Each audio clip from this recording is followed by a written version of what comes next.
Welcome back to Persephone Says. Today we are going to talk about money. We are going to unravel all of that. We're going to understand where your relationship stems from, how to change that, and some woo-woo tips and tricks, and then also some more practical application thoughts. All right, so let's dive in. So I think the first piece of this is to actually constructively look at yourself and think about, okay, how do I feel about money? Which is kind of like a weird question, right? But if you feel like the drain is going to end, or there is a scarcity mentality, or your parents, largely our parents have influenced our relationship with money, then we need to really think about that and address that. We need to get to the bottom and to the root of like, okay, did my parents always, were they savers? Were they spenders? Did you grow up privileged? Like, where do you fall on that spectrum? And then really, get comfortable with being uncomfortable no matter where you fall within that. For me, as I've shared, I did grow up incredibly privileged. But if you listen to the last episode with my dad, he was an immigrant of this country. And so I watched him brick by brick create from scratch multiple companies and work really hard for all the things that he had. And he always said to me, work hard, play hard. And we never wanted for anything, frankly. And by we, I mean me, because I'm an only child. So I watched that. I watched him save. I watched him invest. And I watched him buy the cars and buy the houses and all of the things. But he always told me that you need to budget. And we always talked about money. And there was a time in college. Oh my God, this is like so embarrassing, but here we go. There was a time in college where he printed out, in the years where we would print things out, my credit card statement. And I remember he highlighted it and circled it. And he's like, do you know how much you would need to make in order to afford these $5,000 or $6,000 credit card charges for a month? Again, like going to Target, like what the fuck was I buying? And he reverse engineered how much I would need to make right out of college and scared the shit out of me. He did the same thing. Not like his whole point wasn't to scare me, but it was a reality check of if this is how you want to live, then this is how much you need to make. And I think oftentimes we don't do the math, and we need to do the math. And there's so many easy tools in order to figure out how much do we need to live. How much do we need to really live to the degree that we can, right? Live large if that's your MO, take vacations, whatever your jam is. And how much do we need to save? And really look at it and stick to it. So, when I think the first step is being very clear on what you want. And with that in mind, when he sat me down to do that exercise, I was like, oh, I need to make sure that when I get out of college, I'm going to bust my ass in order to afford all the things that I want. And there's another time where in college, again, I recognize my privilege, but he got me a car and I was test driving. He allowed me to test drive all these different cars. And I really wanted, again, I know how I sound, I really wanted a BMW at 20. Get the fuck out of here. If my kid did that, whatever. So he did the same thing, reverse engineered how much my monthly payment would be and what I would need to make in order to cover that cost right out of college. And I was like, oh shit. And so I ended up picking a really beautiful car, but a payment that was a third of the price, because I was just wanting to be mindful that I could take that on. If push came to shove, I could take that on after I got out of college. For me and for mine, I knew that I wanted to at least maintain the level of life or build up to the level of life that my dad had set forth for me. And so I knew that I was going to need to work extra, maybe even take on extra jobs if need be. But I wanted to go on nice vacations, drive nice cars, have nice things, but also feel financially free. So I cut myself off at 20, which is when I graduated college, and have been obviously free ever since. And I did that by just, I got my first job making almost no money. But even then, I think my first salary was like $38,000 fresh out of college. I made sure that a piece of that was going into savings and that I was living under my means for a while. And I think especially if you're just starting out or if you're in the flow and, life is happening, living with some flexibility, especially in like a weird market or what have you, especially with inflation, like we need to have some buffers in place. So I knew that I needed to do that. I also decided that very young, and again, this wasn't because my dad put knowing fear into me, but because he set like the tone for my lifestyle, I knew that I wanted to not dip beneath whatever I had, received in that moment. And so I often acted like, and in some cases still act like, this is my last dollar. So I'm going to squeeze this last dollar and be scrappier than maybe I need to be, just because I think that it's a healthier mindset and that's how you accumulate wealth. So again, financial stability means different things to different people. And so defining that for you is step one. Now, step two, as we talked about, is figuring out the numbers. And this is something that, especially with chatgpt, you can do. And this is exactly like step by step what you need to do. If you are using your credit card, which frankly, I believe most people are using their credit cards, or even your like bank transactions, download that into an Excel spreadsheet, especially at the top of the year, but even now, and upload it to ChatGPT and have it break down for you where you're spending your money, and ask it to be incredibly specific. What we were spending on Amazon last year would make, I'm not going to admit it. It's disgusting. It's like one of the things that I'm hyperfixated on decreasing significantly, and we've been successful at doing up until this point for this year, because I was just like, what did we buy last year? Like, we didn't go on a vacation last year. So what did we buy on Amazon, really? And we got very clear, and we asked ChatGPT to put together like a budget specifically on what we wanted to, like how much we wanted to save, how much we needed to spend, and then in an Excel spreadsheet. And I understand this is going to take a little bit of work, okay? But this is the only way to know, like, what's that saying? The devil you know is better than the devil you don't. Like, you must know your numbers in order to feel financially free, in order to regain control of your money, right? So we have a list of like expenses that some of them might feel frivolous, but down to my matcha amount, like how much I spend on matcha, how much I spend on peel pads, like injectables, whatever those things are, so that it's all budgeted in and that we're not going over if we don't need to, so that we have money left over. So again, like, having control versus, I think, just like charging things and being like, I'll handle this later. The moment you're in that mindset of like, I'll handle this later, is how people spiral. So get clear on your numbers. There's also an app that I use. It was called Mint. I'll find the name and put it in the show notes. I need to remember it. But any sort of money managing, like up to the minute app for your finances, I think is so important, because then you can tangibly see, I love goals. So then you can tangibly see, oh, we actually made X amount, we saved X amount. So this is so important to check for me, like on a daily or weekly basis. And also having a handle on where your credit cards are, and like, are those charges real? You do need to get into the minutia in order to get into a financially healthy and strong place, in my mind.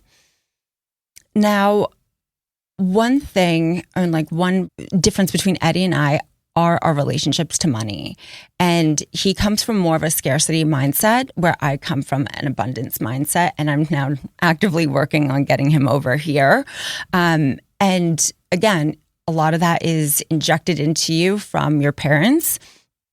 But the way that I talk about money is like, oh, well, we're making, like, if we lose a client for some reason, it's okay, we're making space for the right client to come in. That's totally different than like, holy shit, where are we going to get this? Like, the moment you do that and you put pressure on it, and I know that might sound woo-woo, but this is real. Like, you act like this, that's what you're going to get. You're going to get a whole bunch of nothing. That's always worked for me and for mine. I think also, if you talk about wealth or the wealthy, like, it's so intangible, because wealth, again, means different things to different people. So if you're talking like it's not available to you and you're decreasing your status just by the way that you're speaking about yourself, like, how do you expect others to see or give to you if you don't? In my mind, it's like, how do you value yourself? How do you show up for yourself? It doesn't matter. I'm not talking about the things that you're wearing. It's like how you are presenting and speaking to yourself is what is going to come back to you. So I don't say things like, I can't afford it. I don't speak like that. In fact, on my team, I'm a realist. I need to know the numbers. I need to know the finances, but I don't allow, and I mean that very clearly, I do not allow for people on my executive team to talk to me as if something is broken or wrong, even if there's problems when it comes to money, because then it just creates a dark cloud over you, and you will think about it, even if you don't want to be thinking about it.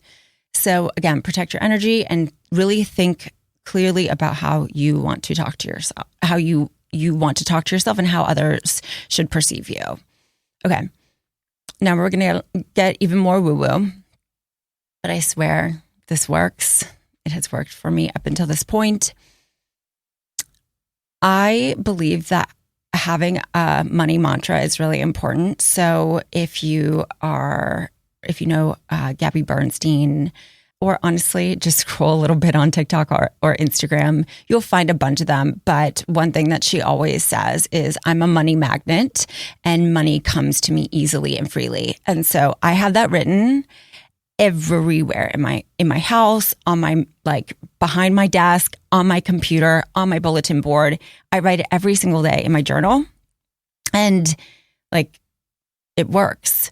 And then I will even get more specific. Like, I want to, and we'll talk a little bit more about micro goal setting, but I talk about exactly, like, to the dollar, how much I'm going to make for that month, or within a specific client, or within a specific time frame.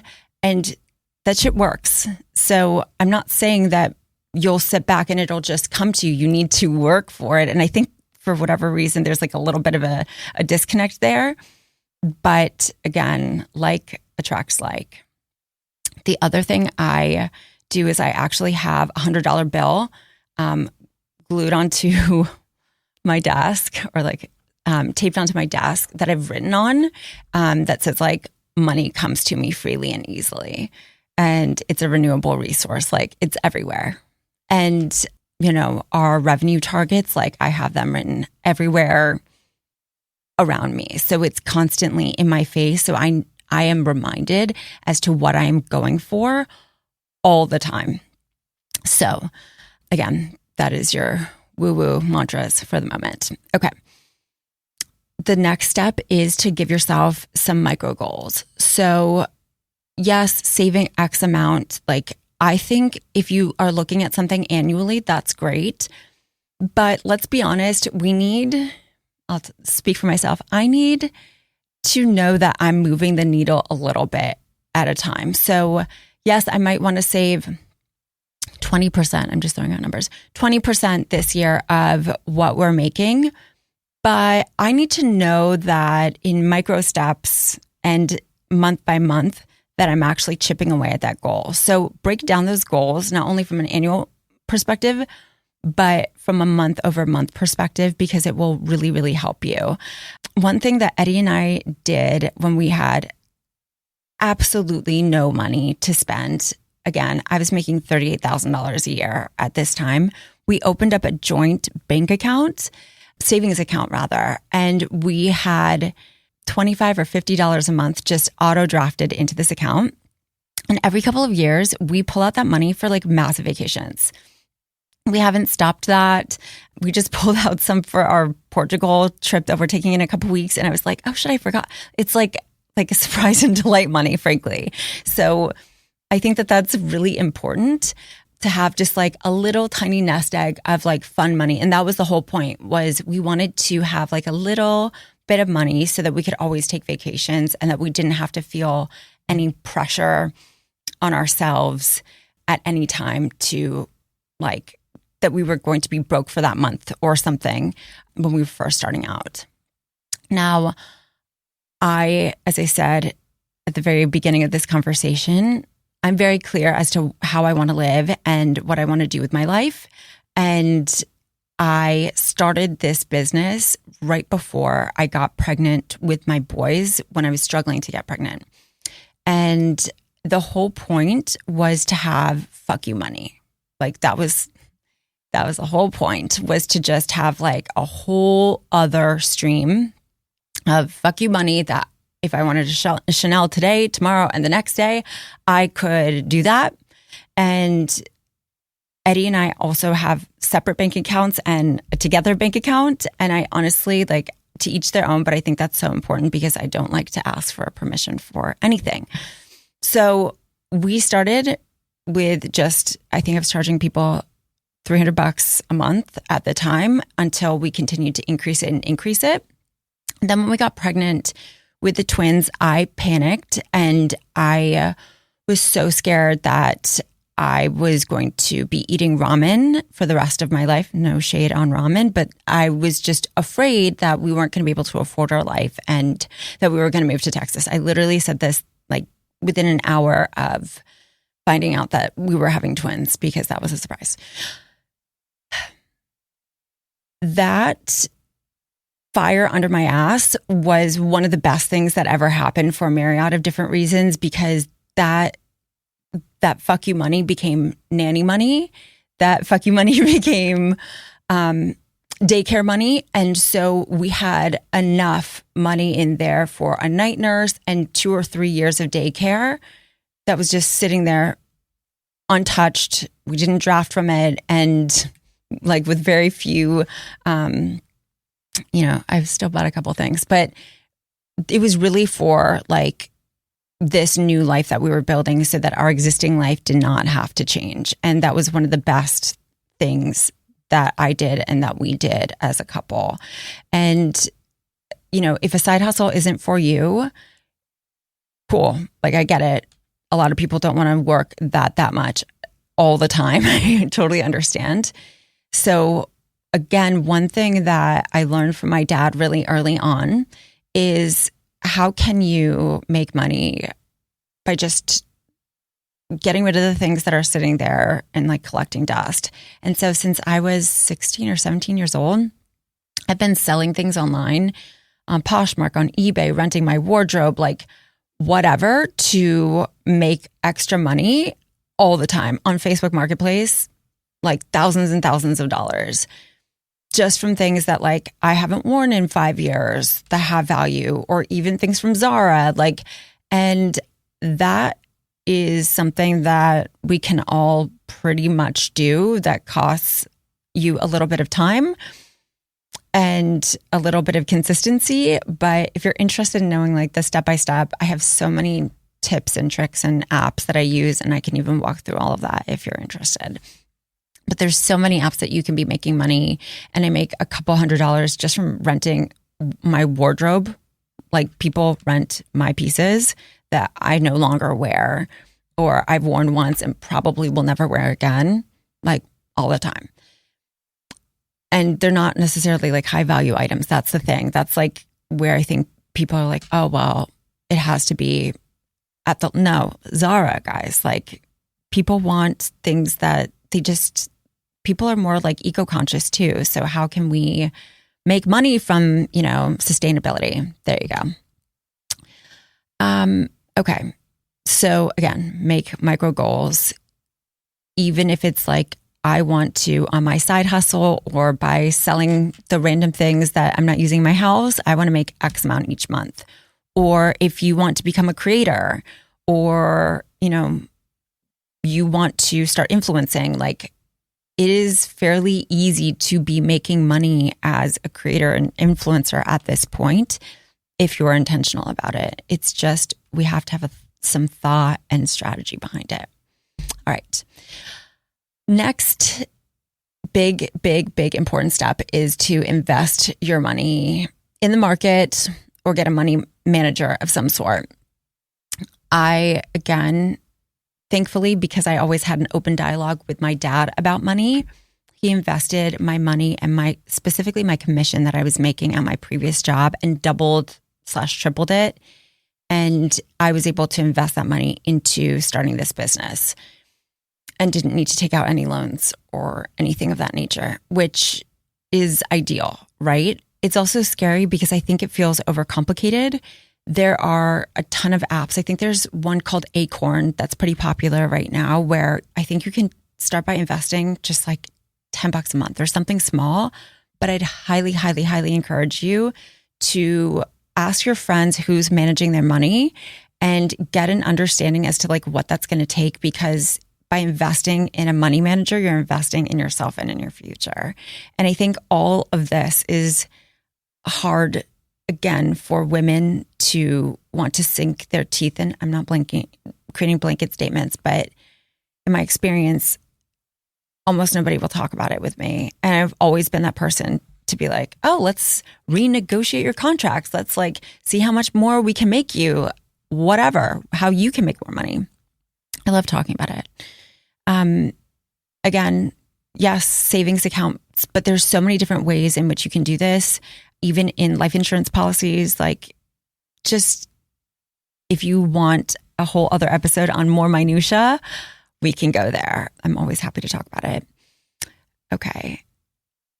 I think that is really where I want to leave you for now. I think oftentimes if we create too much noise around money, it can feel overwhelming. And again, the more you talk about it, the more you'd be surprised other people want to discuss it with you and will give you their tips and their tricks and their hacks. And I think we just have to start somewhere and make decisions to embrace it versus repel it. Because I think oftentimes when we're talking about positive relationships to money, we're thinking we're going to have to cut something. And that's not necessarily true. It's about affording and then some, all of those things that you want to have so that you can stop living in fear and start living truly with, in all of the possible ways that make sense for you in your life. So for now, let's revisit this conversation. Let's go deeper, but tell me what tips and tricks you have used. And I'm so excited to hear more on what's working for you. Drop them in my comments and like and subscribe, and I'll talk to you soon. Bye.